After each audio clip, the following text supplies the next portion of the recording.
పాత్రికేయ సోదరులందరికీ నా హృదయపూర్వక నమస్కారాలు. ప్రత్యేకించి ఎన్డీఏ గవర్నమెంట్ ఫామ్ అయిన తర్వాత గౌరవ ముఖ్యమంత్రి చంద్రబాబు నాయుడు గారి నాయకత్వంలో నేను అటవీ శాఖ బాధ్యతలు తీసుకున్నాక, పర్యావరణ బాధ్యతలు తీసుకున్నాక ముందుగా రెడ్ శాండర్స్, ఎర్రచందనం స్మగ్లింగ్ ఒకటి ఇది నా దృష్టిలో ఉంది.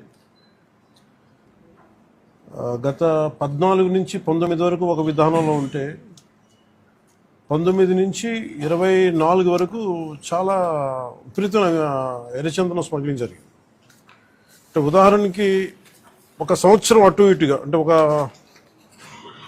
ఇది మీ దృష్టికి తీసుకురావడానికి, పొద్దున డిపోలోకి వెళ్తే నేను అక్కడ ఉన్నది దాదాపు 2,60,000 దొంగలు ఉన్నాయి, ఎర్రచందనం దొంగలు. అంటే కనీసం 2 దొంగలైనా కలిపి ఒక చెట్టు అనుకుంటే ఈ 5-6 సంవత్సరాల్లో 1,30,000 ఎర్రచందనం చెట్లు అడ్డగోలుగా నరికేశారు.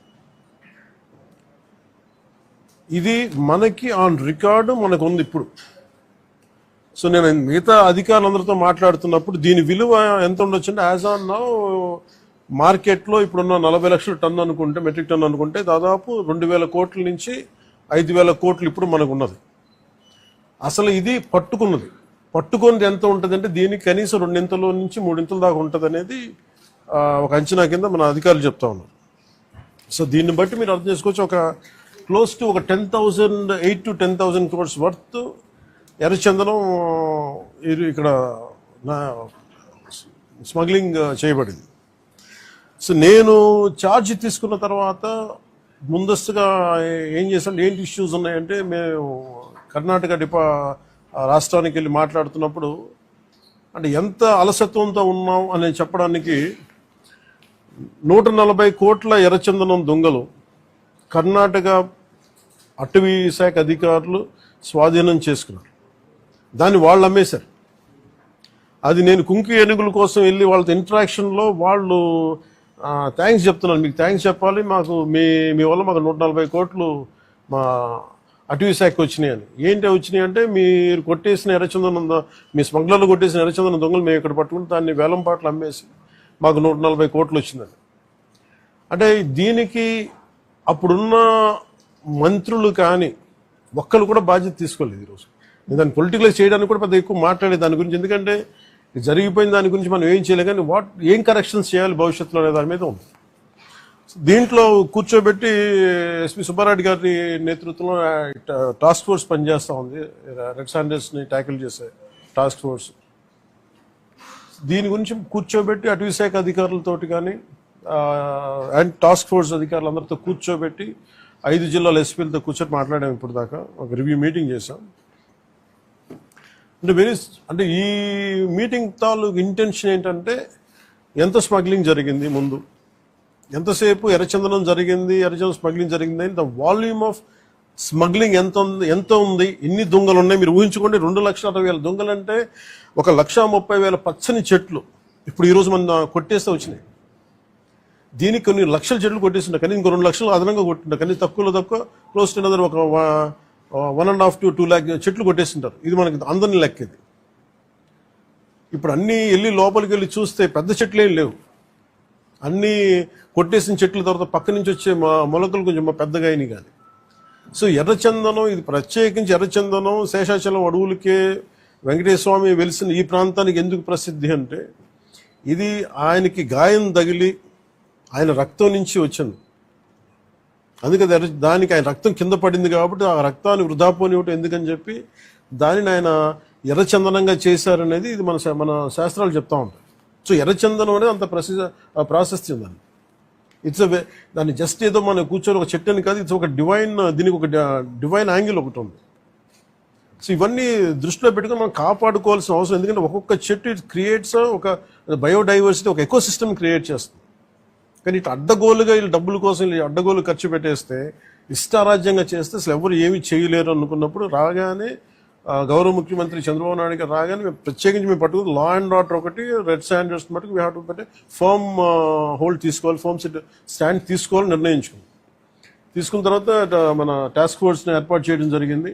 ఆ టాస్క్ ఫోర్స్లో కూడా ఇప్పుడు దాకా నేను ఎప్పుడైతే మన కర్ణాటకకి వెళ్ళానో, కర్ణాటక అటవీ శాఖ మంత్రి గారిని కానీ గౌరవ ముఖ్యమంత్రి సిద్ధరామయ్య గారిని నేను అడిగింది ఏంటంటే, వీళ్ళ స్టేట్ టు స్టేట్ ఒక కోఆపరేషన్ కావాలి, మాకు ఒక అండర్స్టాండింగ్ లేదు, లెటర్ ఆఫ్ అగ్రిమెంట్ లేదు, లెటర్ ఆఫ్ అండర్స్టాండింగ్ లేదు. ఎందుకంటే నేపాల్లో మన ఆంధ్రాకి చెందిన ఎర్రచందనం అక్కడ దొరికితే, ఎర్రచందనం మేజర్లీ ఆంధ్ర, ముఖ్యంగా మన శేషాచలం అడవులు, ఇక్కడ దొరికింది నేపాల్లో పట్టుబడితే, అది కూడా కొన్ని 100 కోట్లు పట్టుబడితే, నేను ఛార్జ్ తీసుకోగానే ఫస్ట్ పెట్టిన ఇది సంతకం ఏంటంటే అక్కడి నుంచి తీసుకురావడం. అంటే అది ఏముందంటే కంట్రీకి అండర్స్టాండింగ్ ఉంది. అంటే వేరే కంట్రీలో ప్రొడ్యూస్ అయిన ఉత్పత్తి అయినది ఏదైనా సరే అక్కడ దొరికితే అది మేము తిరిగి తీసుకురావచ్చు అనేది, అది ఒక ఇంటర్పోల్లో లేదంటే ఒక బిట్వీన్ కంట్రీస్ ఉన్న ఒక అండర్స్టాండింగ్ ఉంది. అది మన రాష్ట్రాలకు ఎందుకు లేదని చెప్పి నేను ఆ ఇనిషియేటివ్ తీసుకొని కర్ణాటకకి వెళ్ళి కర్ణాటక ప్రభుత్వాన్ని, అటవీ శాఖ మంత్రి గారిని ఈశ్వర్ ఖండ్రే గారిని వారితో మాట్లాడి we have letter of understanding between states system, మన కర్ణాటకకి మన ఆంధ్రకి. అలాగే మనకి భూపేంద్ర యాదవ్ గారి దగ్గరికి వాళ్ళకి ఏం చెప్పారంటే, ఇది మీరు అన్ని స్టేట్స్కి మీరు అప్లై చేయండి మీరు అని ఆ రోజు కోరితే, తర్వాత రిపీటెడ్ మీటింగ్స్ జరిగినాయి, 2-3 మీటింగ్స్ జరిగినాయి. 5 మీటింగ్స్ తర్వాత నౌ అగ్రిమెంట్ అంటే ఏ స్టేట్లో ఆంధ్రప్రదేశ్ తాలూకు ఎర్రచందనం దొరికినా కానీ మనకి ఆ స్టేట్ మనకు తిరిగి అప్పగించేస్తుంది. అది ఎన్డీఏ ప్రభుత్వం తీసుకొచ్చిన ఇనిషియేటివ్. సో దాని ద్వారా ఎస్పీ గారు తన టాస్క్ ఫోర్స్ నిపించి ఎంతమందిని సార్ మనం కెన్ గివ్ ద డీటెయిల్స్? లేదు అంటే మిగతా రాష్ట్రాల్లో ఎంత పట్టుకున్నాం కదా, ఒక కిన్ని కేసులు క్లోజ్ టు రీసెంట్గా సార్ గుజరాత్ రాష్ట్రము, తర్వాత ఢిల్లీ, కర్ణాటక, తమిళనాడు రాష్ట్రాల నుంచి దాదాపుగా ఈచ్ రాష్ట్రం నుంచి 4 to 5 tons ఆఫ్ ఎర్రచందనాన్ని మనం సీజ్ చేసి మళ్ళీ వెనక్కి తీసుకురావడం జరిగింది సార్. దాదాపు ఒక 30-40 crores ఉంటుంది కదా, 25 to 30 crores. 25 to 30 crores ఉంటుంది. At the same time 149 persons other states ఏంటి, అదర్ స్టేట్ అఫెండర్స్ అందరినీ కూడా NBWC ఎగ్జిక్యూట్ చేసి అరెస్ట్ చేయడం జరిగింది సార్. తర్వాత ఈ మధ్యకాలంలో మనం టాస్క్ ఫోర్స్ 83% కన్విక్షన్ని మనం రీచ్ అవ్వడం జరిగింది సార్. అలాగే ప్రత్యేకించి ఉమ్మడి కడప జిల్లా ముఖ్యంగా 2-3 జోన్స్లో చాలా విపరీతంగా జరుగుతుంది. అంటే అది చాలా అసలు విలువైన వుడ్, అది అసలు ఆ సిస్టమ్ అంతా ఆ అడవికి చాలా అవసరం. అది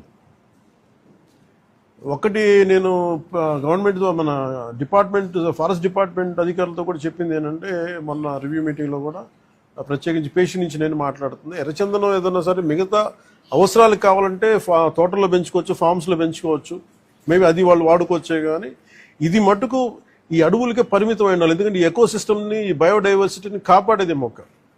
సో అందుకని దీని మీద ప్రత్యేకించి మేము శ్రద్ధ తీసుకుంటా ఉన్నాం.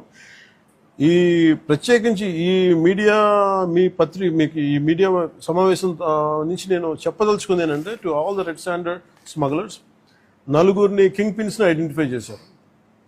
ఇట్స్ వాళ్ళని ఎలా పట్టుకోవాలి, ఏం తీసుకురావాలని దాని మీద చెప్పే కాదు కాబట్టి అవి టాస్క్ ఫోర్స్ కానీ state police and with help of forest department దాన్ని తీసుకెళ్తారు ముందుకి. కానీ రెడ్ శాండర్స్ ఇది వెంకటేశ్వర స్వామి గాయం నుంచి పుట్టిన చెట్టు. ఇది సెంటిమెంటల్గా దయచేసి దీన్ని శేషాచలం అడుగుల్లోని ఎర్రచందనాన్ని దయచేసి ఎవరు కొనగండి. That's my first appeal. 2, ఎవరైనా సరే ఉపాధి లేక మీకు ఏదైనా కొట్టేస్తుంటే కన్సర్న్ కలెక్టర్ దగ్గరికి వెళ్ళండి, లేదా కన్సర్న్ లీడర్స్ దగ్గరికి వెళ్ళండి. స్థానికంగా ఇక్కడ ఎవరన్నా కూర్చోబెట్టి సహాయపడి దానికి ఏదైనా ఆల్టర్నేట్ ఎంప్లాయ్మెంట్ చేస్తాం తప్ప దయచేసి మీరు ఎర్రచందనం చెట్లలో నరికివేతలు మీరు పాల్గొనకండి. అలాగే మిగతా రాష్ట్రాల నుంచి వచ్చే వాళ్ళకు కూడా ఒక అవేర్నెస్ క్యాంపెయిన్ స్టార్ట్ చేస్తాం, తమిళనాడులో కానీ మిగతా చోట్ల నుంచి కానీ. ఆ క్యాంపెయిన్లో కూడా దయచేసి మీరు ఇక్కడికి వచ్చి దీన్ని మీరు కేసులో ఇరుకోవద్దు, అది చాలా ఫర్మ్గా చెప్తా ఉన్నాం.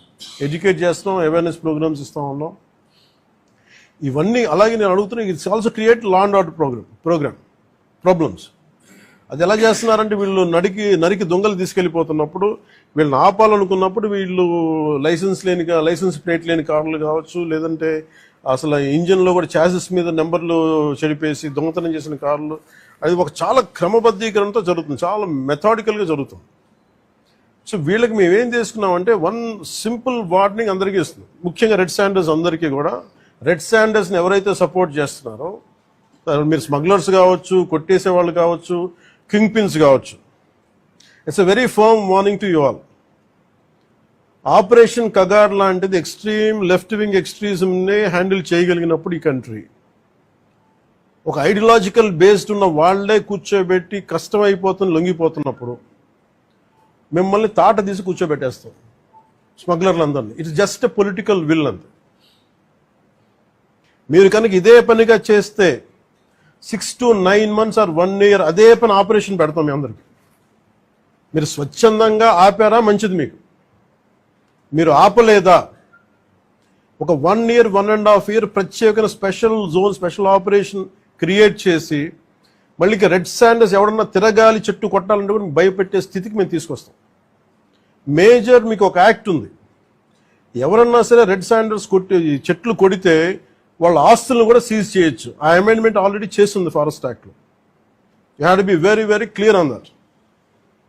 సో ప్రభుత్వం ఇంకా ఆలోచిస్తూ ఉంది తటపాయిస్తుంది, ఇంకా ఆ తటపాయింపులు లేవు. ఇప్పుడు మీకు వెరీ స్టర్న్గా వెరీ ఫర్మ్గా చెప్తున్నాం, రెడ్ శాండర్ స్మగ్లర్స్ అందరికీ కూడా, దాంట్లో పాల్గొనే వాళ్ళు ప్రతి ఒక్కరికి కూడా it's a matter of time. So మీ అందరూ కూడా మర్యాదగా మీరు వెనక్కి వెళ్ళిపోయి వేరే పనులు చూసుకుంటారా లేదా ఇవే చేస్తారనేది చాయిస్ ఇస్ యువర్స్. ఎందుకంటే వన్స్ మేము ఆపరేషన్ స్టార్ట్ చేసినప్పుడు మటుకు ముఖ్యమంత్రి గారి దృష్టికి తీసుకెళ్తాం. ఆల్రెడీ ఆయన స్టార్ట్ చేశారు. ఇవన్నీ కాకుండా మేము బోల్డ్గా నరికేస్తాం, మమ్మల్ని ఎవరు ఏం చేయరంటే ఇది ఒక ఎన్డీఏ గవర్నమెంట్, గుర్తుపెట్టుకోండి. It's a tough government. ప్రజల వెల్ఫేర్ ఎంత కోరుకుంటుందో, పర్యావరణాన్ని ప్రకృతిని మీరు విధ్వంసం చేసి ఎర్రచంద్రాన్ని అడ్డగోలుగా మీరు నరికేసి మీకు కనిపించేది ఈరోజు వెళ్ళి చూస్తున్న 1,60,000 ఎర్రచంద్రం చెట్లు నరికేసి ఎన్ని వేల కోట్లు డబ్బులు చేసుకున్నారో. ఎవరిని మేము వదలం. ఇది మేము ఛాలెంజ్గా మీరు తీసుకొని మీరు చేస్తారంటే సంతోషంగా తీసుకోండి. ఆ కాన్సిక్వెన్స్ మీరు ఫేస్ చేద్దరు. ఇది చెప్పడానికి మీ అందరికీ పాత్రికేయ సోదరులందరికీ తెలియజేస్తాం. Thank you sir. Jai Hind sir. Courts ద్వారానా సార్? కోర్ట్స్ ద్వారా అన్ని పనిష్మెంట్స్ ఉన్నాయి సార్ క్లియర్గా. నేను అనేది అంటే ఫస్ట్ ప్రైమరీగా ఏం చేయాలి sir? The biggest thing is మన ఇంట్లో మన పెరట్లో నుంచి వెళ్ళిపోతున్నప్పుడు ముందు మన పెరట్ని మన బార్డర్స్ని రక్షించుకోవాలి ఫస్ట్. వెళ్ళిపోయిన తర్వాత పోర్ట్లు వెళ్ళక ముందు మన కంట్రోల్లో ఉండగా మనం ఆపడం ఫస్ట్ ప్రయారిటీ కింద పెట్టాను. అదే మీరు అన్న మాట డిస్కషన్కి వచ్చింది. వేరే స్టేట్లతో మాట్లాడటం, నేను కర్ణాటక వెళ్ళి మాట్లాడగలను, తమిళనాడుతో వెళ్ళి మాట్లాడగలను, లేదంటే ఎస్పీ గారు మొన్న టాస్క్ ఫోర్స్ వాళ్ళు వెళ్ళి గుజరాత్ నుంచి పట్టుకొచ్చారు, సీజ్ చేశారు, ఢిల్లీ నుంచి సీజ్ చేశారు. ఇవన్నీ చేయొచ్చు. కానీ వాటన్నిటికంటే ముందు అసలు ఇక్కడి నుంచి ఒక మొక్క కూడా కొట్టకుండా ఉండి. ఎందుకంటే రాజస్థాన్లో వైష్ణవైట్స్ ఒక చెట్టు కొడితే దానికి ఒక యుద్ధాలు జరిగినాయి. సో అలాంటి నేను కోరుకున్న స్థానికంగా శేషాచలం అడవుల్ని మనకి వెంకటేశ్వర భక్తులందరూ కూడా మీరు కాపాడుకోవాల్సిన అవసరం. ఒక్క చెట్టును కూడా కొట్టకుండా చూసుకోవాలి. నిజంగా అది మీ భవిష్యత్తులో ఫర్నిచర్కి ఏదైనా కావాలనుకున్నప్పుడు చాలా చోట్ల ఫామ్స్లు పెరుగుతుంది. దయచేసి మీరు దాన్ని పెంపొందించేలా చూసుకుంటాం.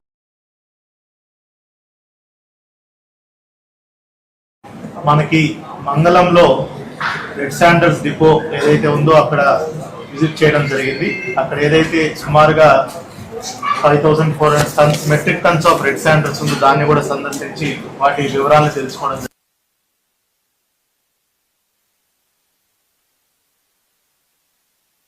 ఏదైతే రెడ్ శాండర్స్ ఎఫెక్ట్ అయినటువంటి జిల్లాల్లో ఉన్నటువంటి ఎస్పీలు 7 ఎస్పీలు, 7 డిఎఫ్ఓలు, అదేవిధంగా రాష్ట్ర స్థాయి అధికారులు పీసీసీఎఫ్ గారు and head of forest force and all other red Sanders task force SP గారు అండ్ దెన్ అదర్ అఫీషియల్స్ అందరితోటి రివ్యూ చేయడం జరిగింది. రెడ్ శాండర్స్ ని ఎట్లా కట్టడి చేయాలి, ఎటువంటి చర్యలు తీసుకోవాలి, ఎటువంటి యాక్షన్ ప్లాన్ తీసుకోవాలి, దానికి చేయడం జరిగింది. దానికి సంబంధించి ఇప్పుడు గౌరవ ఉప ముఖ్యమంత్రి వారిని మాట్లాడేందుకు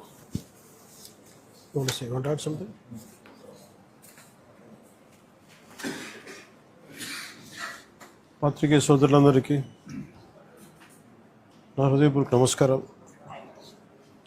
ప్రత్యేకించి ఎన్డీఏ గవర్నమెంట్ ఫామ్ అయిన తర్వాత గౌరవ ముఖ్యమంత్రి చంద్రబాబు నాయుడు గారి నాయకత్వంలో నేను అటవీ శాఖ బాధ్యతలు తీసుకున్నాక, పర్యావరణ బాధ్యతలు తీసుకున్నాక